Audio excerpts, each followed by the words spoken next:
Bonjour à tous et bienvenue dans ce nouveau Maurienne Zap. Tout de suite, les sujets de la semaine. Et pour commencer, prenons un peu de hauteur pour admirer les paysages du territoire Cœur de Maurienne-Arvent, habillés aux couleurs de l'automne.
Et on poursuit direction Val d'Arc, à l'espace d'art visuel du Cairn, où l'équipe de Maurienne TV a rencontré l'artiste Marty Cruz, venu présenter son exposition « La sève de nos cultures ».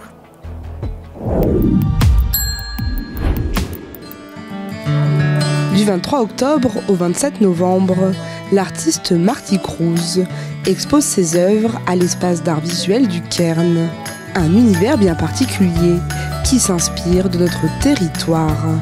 Alors en fait, dans l'exposition, on va retrouver des illustrations qui portent sur les contes de notre région, donc de la région Savoie, Haute-Savoie, Maurienne, Tarentaise, qui de toute façon se transmettaient par l'oral à différents endroits. Et ces illustrations sont toutes faites avec la technique du crayon de couleur aquarellable. Et autant ce sont des illustrations de différents contes qui ont été sélectionnés, parce qu'il y en a tellement qu'il faut bien faire un choix. Et en même temps, ce sont aussi des illustrations qui peuvent mettre en avant certains personnages récurrents de nos contes savoyards, haut-savoyards, mauriennais, etc. Pour mettre en illustration ces contes, Marty utilise des animaux locaux qu'on retrouve dans nos régions. Un moyen de mettre en avant notre patrimoine et notre histoire. Il y a un animal pour lequel j'ai fait quelques recherches, qui est un animal domestique et qui est le berger des Alpes, puisque dans nos montagnes, on trouve souvent comme gardien de troupeau le berger des Pyrénées, mais qui a été importé, alors que la race la plus ancienne est d'origine de chiens qui gardaient nos troupeaux. Dans les anciens temps, c'était le berger des Alpes, qui est une race qui est en train d'être relancée depuis les années 2000-2020 à peu près. En parallèle, Marty expose des tableaux complètement différents qui nous amènent à l'autre bout du monde. Des œuvres plus colorées, réalisées à l'aquarelle. On va aller du côté des contes japonais et plus particulièrement des yokai. Alors les yokai, c'est quoi ? Pour faire très simple, parce qu'en vrai c'est beaucoup plus compliqué, ce sont des créatures, des personnages magiques, des esprits du Japon qu'on trouve à différents endroits, qui peuvent avoir des caractéristiques humaines, des caractéristiques monstrueuses, des caractéristiques animales aussi, et qui, de la même manière que nos contes chez nous, peuvent aussi servir d'enseignement pour les générations plus jeunes. Ancienne enseignante, cette artiste transmet son savoir-faire à travers des ateliers. J'accompagne pour créer un personnage, créer un environnement, la mise en couleur aussi. Donc j'essaye d'apporter, on va dire, mes quelques techniques, mais toujours de faire en sorte que la personne puisse aussi y mettre son essence même, un peu de son âme.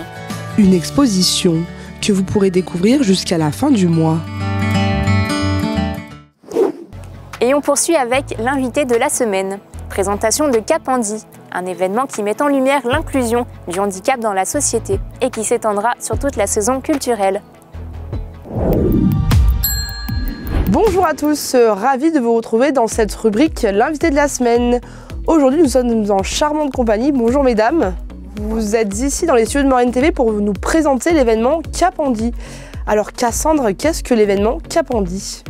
Le projet Cap Handi, c'est un projet qui émane du Comité d'action culturelle Haute-Maurienne vanoise avec de nombreux partenaires et notamment la communauté de communes Haute-Maurienne vanoise, le syndicat du Pays de Maurienne et le GRAC. Et l'idée, en fait, on travaille avec une compagnie qui est en résidence sur le territoire qui s'appelle L'Esprit du Mardi et qui nous a proposé le spectacle Handiquoi. Et à partir de cette thématique sur le handicap, ça a donné de nombreuses idées aux partenaires du projet. Et donc, on a décidé que ce serait le projet phare et en tout cas la thématique phare de la saison culturelle 2024-2025. Et donc, on va la lancer à partir de ce week-end.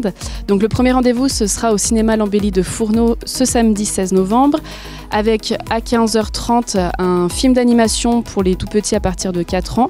À 17h, on vous présentera une exposition qui s'appelle Corps à quoi rêves-tu ? Donc c'est l'exposition qui est présentée ici sur le studio d'ailleurs. Cette exposition, elle sera présentée par l'artiste qui a conçu et qui l'a créée parce que c'est une exposition qui émane d'une œuvre collective. Et enfin, à 18h, on présentera un documentaire qui s'appelle Performant autrement, qui traite du handicap et du thème du sport. Et suite à la projection de ce documentaire, on aura des personnes qui seront présentes. Donc on aura Marie Graftio et 2 personnes de l'association Sport Handicap Maurienne qui viendront nous parler de leur pratique du sport au quotidien avec le handicap. Le dimanche 17 novembre, à 14h30, donc à l'auditorium Laurent Gérard, on vous présentera le film La Brigade extraordinaire. Et à la suite de cette projection, donc, il y aura également une intervention d'une jeune fille de Haute-Maurienne qui est atteinte de trisomie avec sa maman et qui viendra pour parler de la trisomie et pour changer les regards sur son handicap. Et à cette occasion, on présentera également l'exposition Corps à quoi rêves-tu qui aura été présentée la veille à Fourneau. D'accord, donc Cap Handi, là on a vu avec vous Cassandre, c'est ce week-end, donc le 16 et 17. Il va y avoir d'autres événements au cours de la semaine et même au cours de toute la saison. C'est quelque chose qui va perdurer un petit peu dans le temps. C'est ouvert à tous, tout le monde peut venir voir ces spectacles là, ce premier week-end. Alors le premier week-end, l'ensemble des manifestations sont gratuites et ouvertes à tous les publics. Karine, on en a parlé très brièvement avec Cassandre, le spectacle Handiquoi. Alors Handiquoi, c'est un spectacle qui va être diffusé, qui va être joué le 21 novembre. Oui. Qu'est-ce que c'est comme spectacle ? C'est une pièce de théâtre qui a été créée, imaginée par Pierre Gramont de l'Esprit du Mardi, donc la compagnie qui est en résidence notamment sur la Haute-Maurienne vanoise et qui propose d'expliquer ce qu'est le handicap, la vie sous l'angle du handicap, avec ce handicorps. L'acteur principal s'appelle Paul Bureau et c'est un athlète paralympique, donc il a des prothèses. Et il joue la comédie, il danse également et il nous montre de quelle manière il s'est réapproprié ce corps. Michel, on va voir avec vous les autres dates un petit peu phares de cette saison. On a vu, on commence très fort par un week-end, on continue par le spectacle et tout au long de la semaine il y a des événements, mais aussi au cours de cette saison. Quelles vont être les grandes dates de la saison ? Donc dans le cadre de la programmation de l'année 24-25 du GRAC, il y avait des spectacles qui étaient déjà prévus mais qui sont sur le thème de la différence. Donc on a pu les rattacher à la question du handicap pour être plus largement sur la question des différences. Donc il y aura au mois de février, le 14 février à Modane, à la salle Melchior, un spectacle tout public familial qui s'appelle Si tu n'étais pas là, qui est sur le thème de la différence. Pour le mois de mai, il y a un spectacle qui s'appelle Loulou, qui est sur le thème de la différence, pas du handicap, mais c'est la différence entre le loup et le petit lapin, enfin le fort, le faible, ces questions-là.